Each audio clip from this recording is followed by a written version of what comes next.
Taco వివాదం, పాకిస్తాన్ మధ్యవర్తిత్వం, refinery ప్రమాదాల పరంపరతో పాటు యువాన్లలో చమురు కొనుగోలు, ఒకే వారంలో జరిగిన పరిణామాలు ప్రపంచ రాజకీయ చరిత్రను తిరగరాస్తున్నాయి. ప్రపంచ రాజకీయ చరిత్రలో అరుదైన ఒక సందర్భం ఇప్పుడు కళ్ళ ముందుంది. అమెరికా అధ్యక్షుడు డొనాల్డ్ ట్రంప్ ఇరాన్కు 48 గంటల అల్టిమేటం ఇచ్చి గడువు ముగిసే సమయానికి తానే వెనక్కి తగ్గారు. క్రూడ్ ఆయిల్ ధరలు $100 వద్ద స్థిరపడ్డాయి. పాకిస్తాన్ అనూహ్యంగా శాంతిదూత పాత్ర వహించినట్లు ప్రకటనలు వచ్చాయి.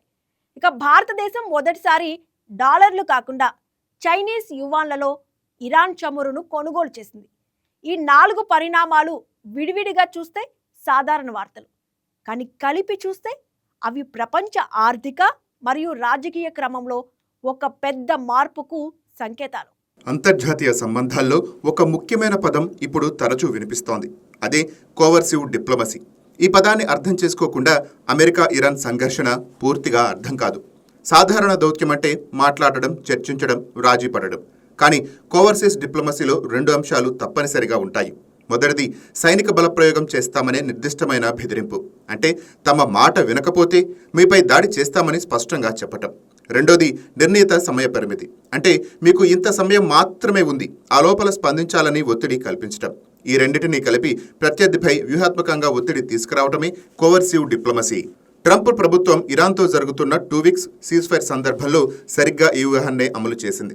2 వారాల గడువు ముగియటానికి చివరి 48 గంటలు మిగిలిన దశలో ట్రంప్ ఇరాన్కు స్పష్టమైన హెచ్చరిక జారీ చేశారు. 48 గంటల్లో మీరు స్పందించకపోతే మీపై భారీ బాంబు దాడి చేస్తాం, మీరు ఊహించని స్థాయికి యుద్ధాన్ని తీసుకువెళతామని బెదిరింపులకు దిగారు. ఇరాన్ ఈ హెచ్చరికకు భయపడలేదు. రండి చూసుకుందామని ఇరాన్ ధైర్యంగా స్పందించింది. 48 గంటలు గడిచాయి. ట్రంప్ తానే సీజ్ ఫైర్ని పొడిగించినట్టు ప్రకటించారు. ఇరాన్ నుంచి అంగీకరించినట్టు ఎటువంటి అధికారిక ప్రకటన రాలేదు. ట్రంప్ మాత్రమే ఇరాన్ ఒప్పుకుందని చెప్పారు. ఇది ఆధునిక అంతర్జాతీయ రాజకీయాల్లో అత్యంతంగా గమనించాల్సిన పరిణామం.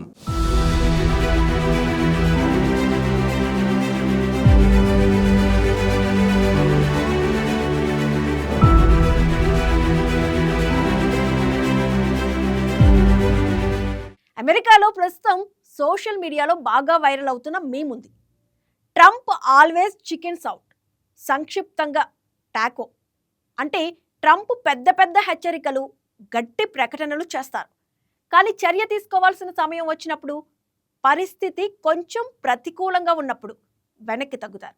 ఇది ఆయన పేరుకే అంటుకుపోయిన వ్యూహాత్మక బలహీనత అని విమర్శకులు భావిస్తున్నారు. ఇప్పుడు ఈ సందర్భంలో జరిగింది చూడండి. అమెరికా లాంటి అగ్రరాజ్యం, ప్రపంచంలోనే అత్యంత శక్తివంతమైన సైనిక శక్తి ఇరాన్తో యుద్ధ సందర్భంలో వెనక్కి తగ్గింది. ఇది చారిత్రక దృష్టిలో అసాధారణ పరిణామం. దీని ప్రభావం మార్కెట్లలో స్పష్టంగా కనిపించింది. సీజ్ ఫైర్ మొదటిసారి ప్రకటించినప్పుడు క్రూడ్ ఆయిల్ ధరలు కొద్దిగా తగ్గడానికి ప్రయత్నించాయి, కానీ మళ్ళీ $100 వద్దకు చేరుకున్నాయి. ఎందుకంటే మార్కెట్లు ట్రంప్ మాటలను సీరియస్గా తీసుకోలేదు. విశ్లేషకులు ఒక ముఖ్యమైన వ్యాఖ్య చేస్తున్నారు. స్థిరమైన వ్యక్తిత్వం ఉన్న అమెరికన్ అధ్యక్షుడు ఇదే నిర్ణయం తీసుకుంటే ఇరాన్ను నమ్మేది, చర్చలకు వచ్చేది, మార్కెట్లు శాంతించేవి. కానీ ట్రంప్ రేపు పొద్దున్న లేచి మళ్ళీ ఇరాన్పై దాడి చేయమని ట్వీట్ చేయొచ్చు. అందుకే ఇరాన్ అలర్ట్గానే ఉంది, మార్కెట్లు నమ్మలేదు.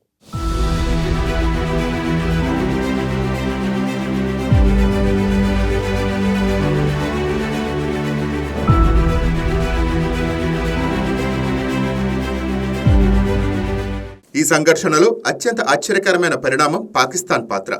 ట్రంప్ స్వయంగా ప్రకటించారు, పాకిస్తాన్ వల్లే సీజ్ ఫైర్ని పొడిగించానని. అంతర్జాతీయ మీడియా సంస్థలు పాకిస్తాన్ వల్ల యుద్ధం ఆగిపోయిందని హెడ్లైన్స్ కూడా పెట్టాయి.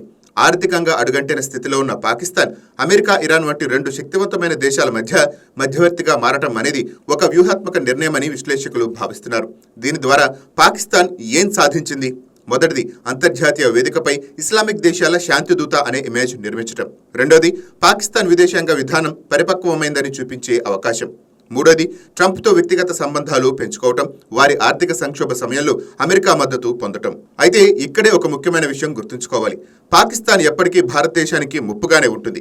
జీడీపీ పరంగా పాకిస్తాన్ నేడు బలహీనంగా ఉన్నా ఇండియాకు ముప్పుగా అది శాశ్వతంగా ఉంటుంది. ఒసామా బిన్ లాడెన్ పాకిస్తాన్లో దొరికిన సంఘటన అమెరికన్లు ఇంకా మర్చిపోలేదు. అమెరికన్ జనాభా సర్వేలు పాకిస్తాన్ను శత్రు దేశంగానే భావిస్తున్నాయని చూపిస్తున్నాయి. అటువంటి దేశం అకస్మాత్తుగా శాంతిదూత అవటం పాకిస్తాన్ రాజకీయ ఇమేజ్ నిర్మాణ ప్రయత్నమని స్పష్టంగా కనిపిస్తోంది. పాకిస్తాన్ ఈ స్థాయికి రావడానికి ఏకైక నిర్మాణం ట్రంపే అనే విశ్లేషకులు నొక్కి చెప్తున్నారు. ట్రంప్ వ్యక్తిగత ఇన్వెస్ట్మెంట్లు, సంబంధాలు ఈ నిర్ణయాల్లో ప్రభావం చూపిస్తున్నాయా అనే ప్రశ్న అంతర్జాతీయ మీడియాలో తెరపైకి వస్తోంది.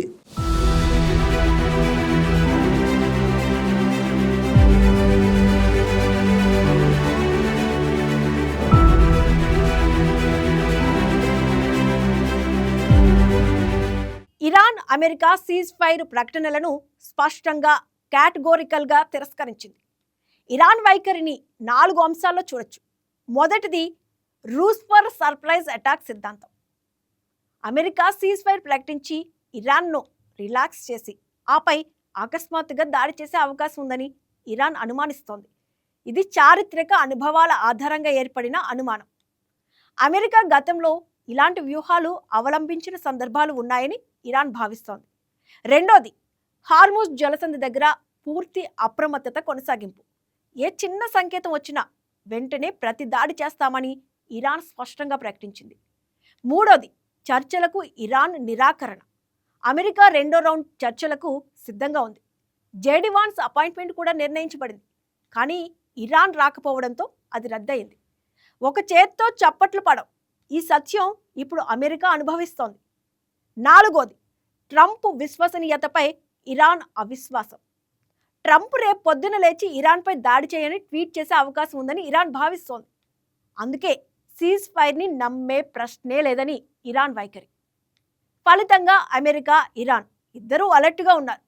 ఎవరో ఒకరు గెలవాల్సిన స్థితి వస్తే ఆ పరిణామం ప్రపంచ చమురు మార్కెట్లను, ఆర్థిక వ్యవస్థలను తీవ్రంగా ప్రభావితం చేస్తుంది.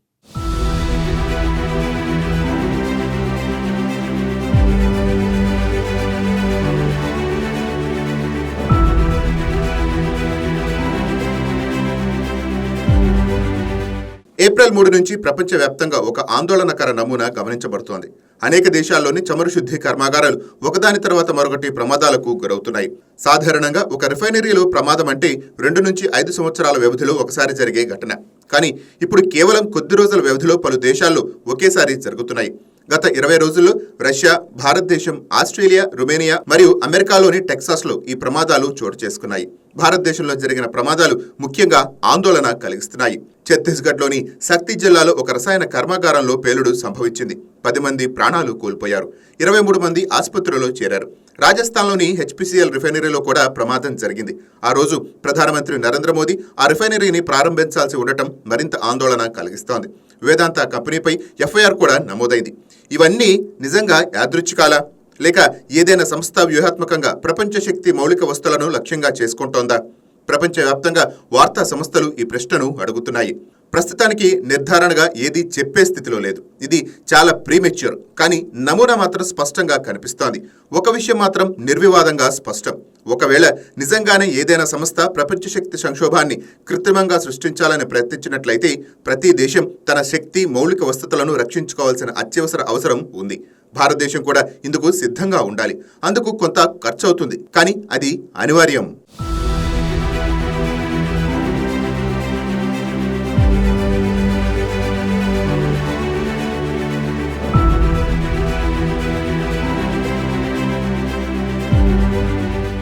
అమెరికా సుప్రీంకోర్టు ట్రంప్ విధించిన రెసిప్రోకల్ టారిఫ్లను మార్చిలో రద్దు చేసింది. ఫలితంగా అమెరికా వివిధ దేశాల దిగుమతిదారుల నుంచి వసూలు చేసిన టారిఫ్ మొత్తాలను తిరిగి ఇవ్వాల్సి వస్తోంది. ఇందులో భారతదేశానికి సంబంధించి 10 నుంచి 12 బిలియన్ డాలర్లు వచ్చే అవకాశం ఉందని అంచనా. దీన్ని సరళంగా అర్థం చేసుకోవడానికి ఒక ఉదాహరణ చూద్దాం. ఒక భారతీయ చొక్కా 1000 రూపాయలకు అమెరికాకు ఎగుమతి అవుతుందనుకోండి. పాత టారిఫ్ 10%, అంటే అమెరికన్ దిగుమతిదారు 1100 రూపాయలు చెల్లిస్తారు. 100 రూపాయలు టారిఫ్గా అమెరికన్ ప్రభుత్వానికి వెళ్తుంది. ట్రంప్ 50% టారిఫ్ విధించాక అదే చొక్కా అమెరికాలో 1500 రూపాయలకు అమ్ముతారు. అదనపు 400 రూపాయలు అమెరికన్ దిగుమతిదారుల నుంచి సేకరించబడతాయి. అప్పుడు అమెరికా సుప్రీంకోర్టు నిర్ణయం ప్రకారం ఆ మొత్తం దిగుమతిదారులకు తిరిగి ఇవ్వాలి. ఇక్కడ గమనించాల్సిన ముఖ్యమైన విషయం ఏంటంటే ఈ డబ్బులు భారత ప్రభుత్వానికి కాదు, అమెరికన్ దిగుమతిదారులకు వెళ్తాయి. వారు తదనంతరం భారతీయ ఎగుమతిదారులకు ఇస్తారో ఇవ్వరో అది పరిస్థితిని బట్టి ఉంటుంది. కానీ ఏదో మొత్తం భారతీయ ఎగుమతి రంగానికి చేరే అవకాశం ఉంది. ఈ నేపథ్యంలో రష్యా నుంచి S-400 తీసుకుంటారా లేదా అమెరికా నుంచి F-35 కొంటారా అనే చర్చ కూడా తెరపైకి వచ్చింది. $12 బిలియన్ నేపథ్యంలో భారత అమెరికా రక్షణ సహకారం మరింత బలపడే అవకాశం ఉందని విశ్లేషకులు చెబుతున్నారు.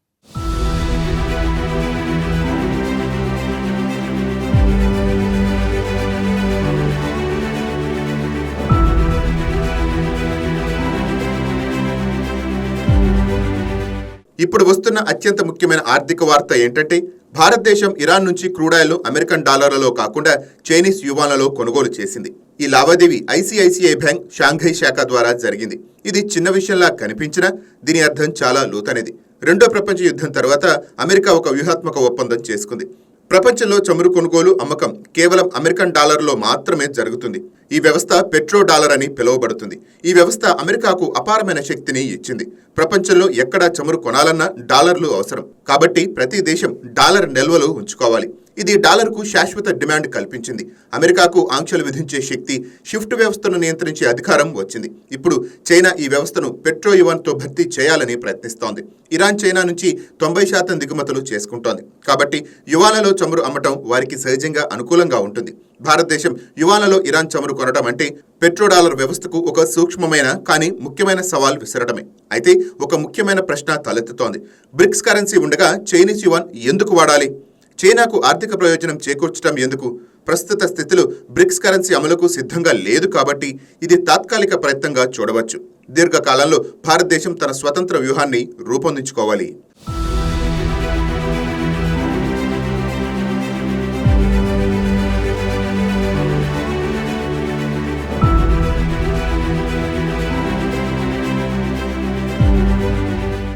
భారతదేశం తన క్రూడ్ ఆయిల్ దిగుమతుల్లో దాదాపు 90% హార్ముజ్ జలసంధి ద్వారా తెప్పిస్తోంది. ఈ జలసంధి ఇరాన్, ఒమాన్ మధ్య ఉంది.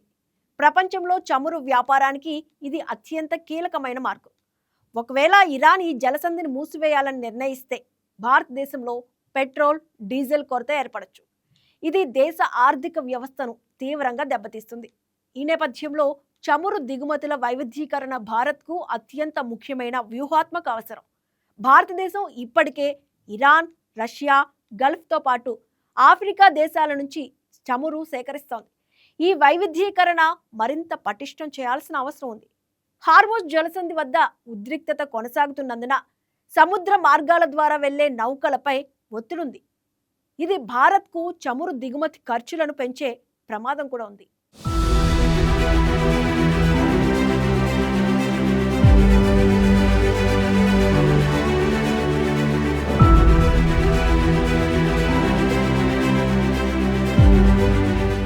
ట్రంప్ టారిఫ్ వేయటం వెనుక ఒక నిర్దిష్టమైన ఆర్థిక తర్కం ఉంది. అమెరికా జాతీయ అప్పు ఇప్పుడు $36 ట్రిలియన్ చేరింది. ఇది అందరికీ తెలిసిన ఓపెన్ సీక్రెట్. ట్రంప్ ఆలోచన ఏంటంటే ప్రపంచం మొత్తం మీద టారిఫ్లు వేసి సంవత్సరానికి $1 ట్రిలియన్ సేకరించవచ్చు. దాంతో అమెరికా అప్పు తీర్చవచ్చు. ట్రంప్ స్వయంగా ఇలా చెప్పారు. We are looking to at something where we can pay down డెప్ట్ because people allowed the డెప్ట్ to go crazy. కానీ వాస్తవంలో ఏం జరుగుతోంది? టారిఫ్ల ద్వారా వసూలైన డబ్బులు అమెరికా అప్పు తీర్చడానికి వెళ్లటం లేదు. బదులుగా యుద్ధ ఖర్చులకు వెళుతున్నాయి. ఇరాన్ యుద్ధానికి $1.5 ట్రిలియన్ బడ్జెట్ ఆమోదించబడింది. అదనంగా $200 బిలియన్ విస్తరణ అభ్యర్థన. డిపార్ట్మెంట్ ఆఫ్ డిఫెన్స్ ను డిపార్ట్మెంట్ ఆఫ్ వార్ గా మార్చేశారు. ఇవి అమెరికన్ పన్ను చెల్లింపుదారుల డబ్బులు ఇజ్రాయెల్ ప్రయోజనాల కోసం వెళుతున్నాయని అమెరికన్ ప్రజలే ప్రశ్నిస్తున్నారు. ట్రంప్ విశ్వసనీయత రోజురోజుకు తగ్గిపోతుందని అంతర్జాతీయ మీడియా వ్యాఖ్యానిస్తోంది. ఈ అన్ని పరిణామాల నేపథ్యంలో భారతదేశానికి ఏం అర్థమవుతోంది? మొదటిది $12 బిలియన్ పరిహారం. అమెరికా సుప్రీంకోర్టు నిర్ణయం అమలైతే భారతీయ ఎగుమతిదారులకు కొంత మొత్తం చేరవచ్చు. ఇది భారత ఎగుమతి రంగాన్ని బలపరచవచ్చు. రెండోది చమురు వైవిధ్యీకరణ. ఇరాన్ నుంచి యువాన్లలో చమురు కొనడం డాలర్ నిల్వలను ఆదా చేస్తోంది. వివిధ సోర్సుల నుంచి చమురు సేకరించే వ్యూహం ఆర్థిక ప్రమాదాలను తగ్గిస్తుంది. మూడోది వ్యూహాత్మక స్వతంత్రం.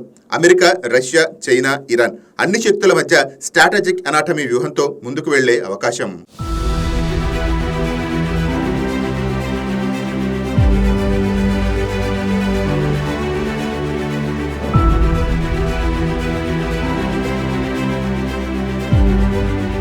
ప్రపంచ రాజకీయ క్రమం ఒక కీలకమైన మలుపు తీసుకుంటోంది. పెట్రో డాలర్ వ్యవస్థ కొన్ని దశాబ్దాలుగా అమెరికాకు అపారమైన ఆర్థిక, రాజకీయ శక్తినిచ్చింది. ఇప్పుడు ఆ వ్యవస్థను సవాల్ చేయడానికి పెట్రో యువాన్ ప్రయత్నిస్తోంది. ట్రంప్ విశ్వసనీయత సంక్షోభం, ఇరాన్ అప్రమత్తత, పాకిస్తాన్ మధ్యవర్తిత్వం, చమురు మౌలిక వసతుల ప్రమాదాలు ఇవన్నీ ఒక సంక్లిష్టమైన రాజకీయ నాటకానికి వేరువేరు అంకాలు. భారతదేశం ఈ పరిస్థితిలో అత్యంత వ్యూహాత్మకంగా వ్యవహరించాల్సిన సమయం ఇది. అమెరికాతో రక్షణ సహకారం, రష్యాతో చమురు వ్యాపారం, ఇరాన్తో సముద్ర మార్గ సంబంధాలు, చైనాతో ఆర్థిక లావాదేవీలు ఇవన్నీ సమతుల్యంగా నిర్వహించే స్ట్రాటజిక్ అటానమీ వ్యూహమే భారత్కు ఉత్తమ మార్గం. చివరిగా ఒక ముఖ్యమైన ప్రశ్న: నిజంగా యుద్ధం ఆగాలంటే ఏం జరగాలి? ఇరాన్ చర్చలకు రావాలి. ట్రంప్ స్థిరమైన నిర్ణయం తీసుకోవాలి. పాకిస్తాన్ పారదర్శకంగా వ్యవహరించాలి. అన్నిటికంటే ముఖ్యంగా శక్తి భద్రత, ఆర్థిక స్వాతంత్ర్యం సాధించే దిశగా ప్రతి దేశం తన వ్యూహాన్ని రూపొందించుకోవాలి. భారతదేశం ఆ దిశలో నిదానంగా, వ్యూహాత్మకంగా పావులు కదుపుతోంది. మరిన్ని పరిణామాల కోసం మనం వేచి చూడాలి.